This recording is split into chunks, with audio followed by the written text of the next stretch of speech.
What happens when the woman who built an entire empire on privacy suddenly becomes the punchline of a puppet show watched by millions? You get Meghan Markle, the Duchess of Montecito herself, getting roasted on live TV by nothing but latex and felt spitting image. Didn't just poke fun at her comeback, it completely demolished it. Imagine spending 8 years meditating, manifesting, and finding your truth only for a puppet to deliver a more believable performance than you ever did. The world's most image-conscious duchess strutted back toward Hollywood, announcing her return to acting like it was the second coming of Meryl Streep.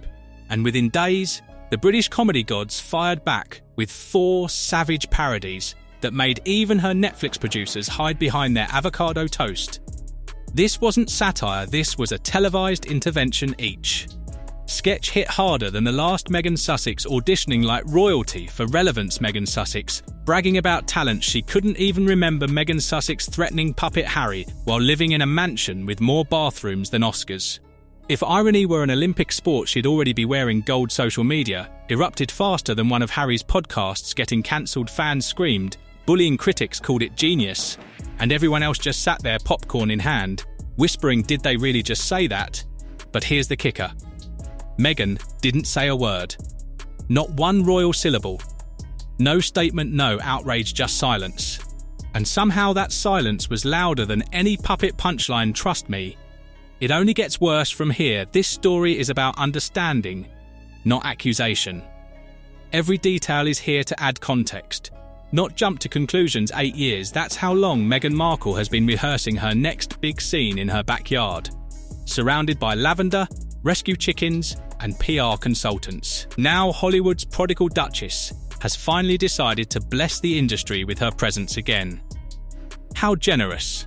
After stepping away from Suits and straight into royal chaos, Meghan has signed on with Amazon MGM Studios for her big comeback, and somewhere in Beverly Hills, every casting director sighed at the same time. In her press statement, Meghan admitted she's a little rusty. That's one way to describe an 8-year break spent podcasting about authenticity and producing Netflix shows most people never finished. The woman's been out of Hollywood longer than most influencer marriages last, and now she's ready to act again. Somewhere, Hollywood's nepotism babies are whispering, yay, even we wouldn't try that. But of course, this was never just about acting, this was a rebrand. Meghan wants redemption. The headline glow up. The industry respects the standing ovation that says, see, I told you I could make it without the crown. Unfortunately, for her, Britain's most savage comedy team was already sharpening their puppet strings, because if Meghan thought the entertainment world would roll out the red carpet, she forgot one crucial detail. In Britain, they roll out spitting image, and instead of applause, what she got was latex mockery, and the most brutally funny welcome back Hollywood has seen in years.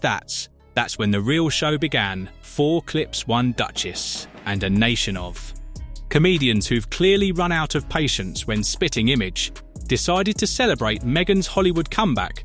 They didn't hold back. They launched a full-scale puppet assault within hours. The clips were everywhere: YouTube, TikTok, X, even your aunt's Facebook feed, right next to a Minion meme. About self-love. The first sketch set the tone. A parody of taxi driver puppet Meghan stared into a mirror channeling Travis "You talking to me," she asked, before smugly adding, "not without clearing it with my publicist." First, the internet lost it. Even people who swore they'd never laugh at royal bullying were howling into their oat milk lattes. Because let's be real, nothing screams self-awareness like a duchess needing a PR team to approve her imaginary conversations. Then came the Jaws skit, the Taken parody, and the Meghan Sussex gag that deserves its own Emmy for audacity. Every clip poked a fresh hole in the perfectly curated image she'd spent years building. It was ruthless, it was uncomfortable, and it was hilarious. But here's the wild part, this wasn't just mockery, it was a mirror. The puppets weren't exaggerating. They were quoting her public persona. Word for word, Meghan's brand had become the punchline. And as those latex eyes blinked on screen, even her most loyal defenders had to ask, wait, are we laughing at her? Or with her? Either way, the internet had already chosen its side. If the taxi driver sketch was a jab, the Jaws and Taken parodies were a full-on knockout combo. First up, the Jaws spoof. Picture puppet Meghan decked out in designer fishing gear, dramatically declaring, "We're going to need a bigger house." The internet collectively screamed, Because of course, when you're already living in a $14.65 million mansion with 16 bathrooms, what else is there to do? Upgrade? Obviously nothing, says relatable actress like wanting a bigger house before you've even filmed a comeback scene. And just when you thought the writers had run out of shade, they unleashed the Taken parody savage poetry puppet. Meghan picks up the phone, channeling Liam Neeson's iconic line, "I have a very particular set of skills.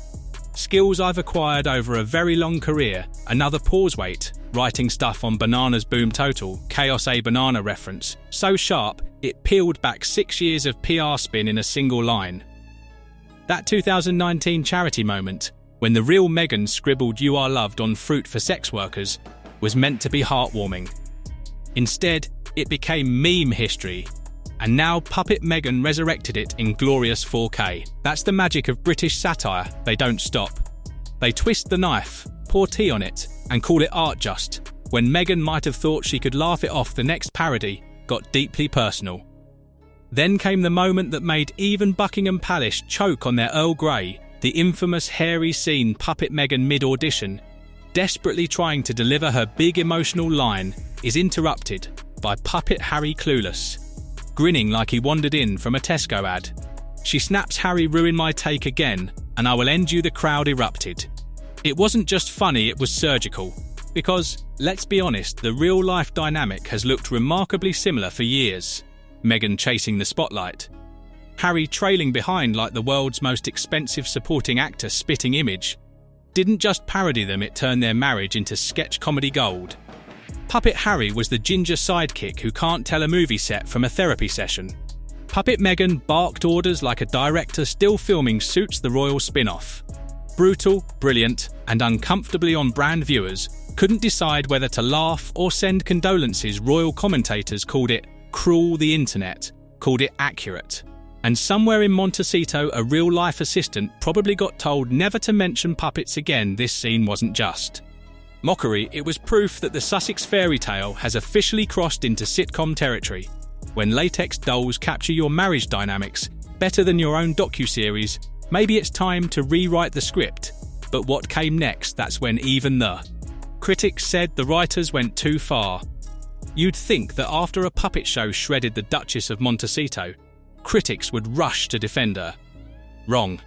They sipped their coffee, leaned back, and roasted everyone instead. The Times' Carol Midgley didn't just review the skit, she unleashed a verbal sledgehammer on the whole Sussex circus. Her opening line, "I've had more fun with hemorrhoids." That's not a review, that's a career obituary with footnotes. Midgley's point was savage, but fair. You can't parody Meghan and Harry anymore. They've already beaten satire to it. Their real lives jam-making, flopped podcasts, award show preaching are far more absurd than anything puppets could invent. Translation, even professional comedians are tapping out. It's a rare moment when critics and trolls actually agree. And here's the kicker, the so-called life of service that was supposed to rival the royal family, it turned into branded jams and inspirational banana quotes.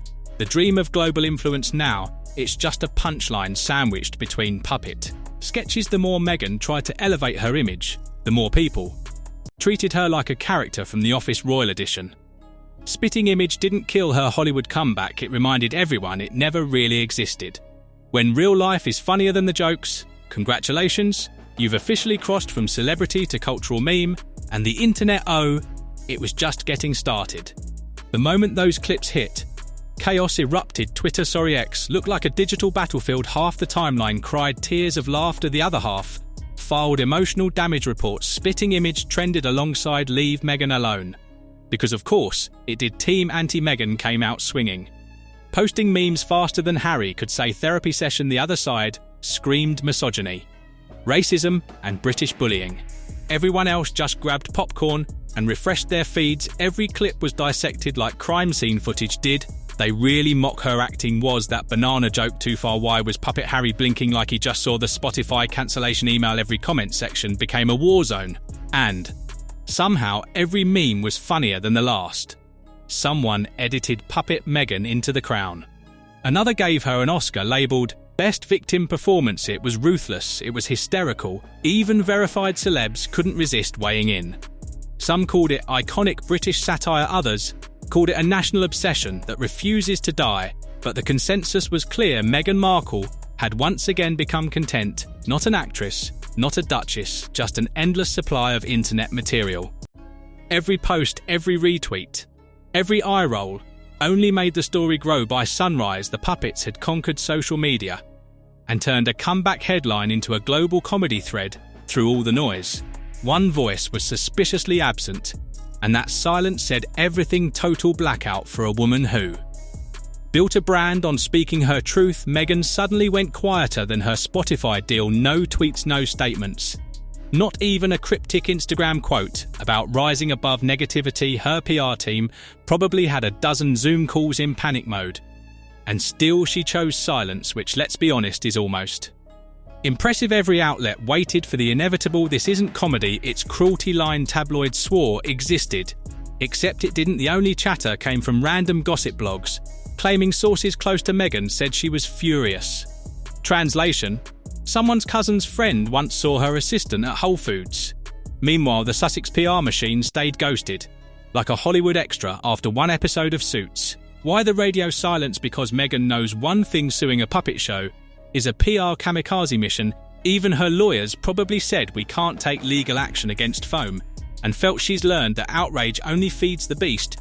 Every word becomes a headline, another meme, another spitting image sequel, waiting to happen. So instead, she's taking on the hardest role of her career, pretending she doesn't care. And silence, when your entire brand is built on control, can be louder than any statement. You can't control the joke. That silence starts to echo, and that echo is the sound of a royal comeback. Unravelling in real time while Britain cackled at puppet Meghan, Hollywood did what it does best: pretended not to notice.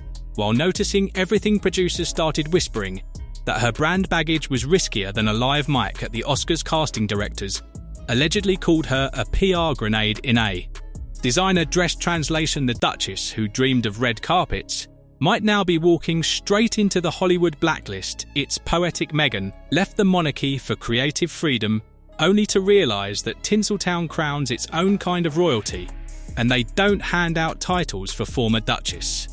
Turned lifestyle guru, Hollywood forgives almost anything: bad acting, bad press, even bad movies. But what it cannot stomach is overexposure without results. Right now, Meghan's name trends more for puppets and parodies than projects. Behind the scenes, agents are reportedly nervous.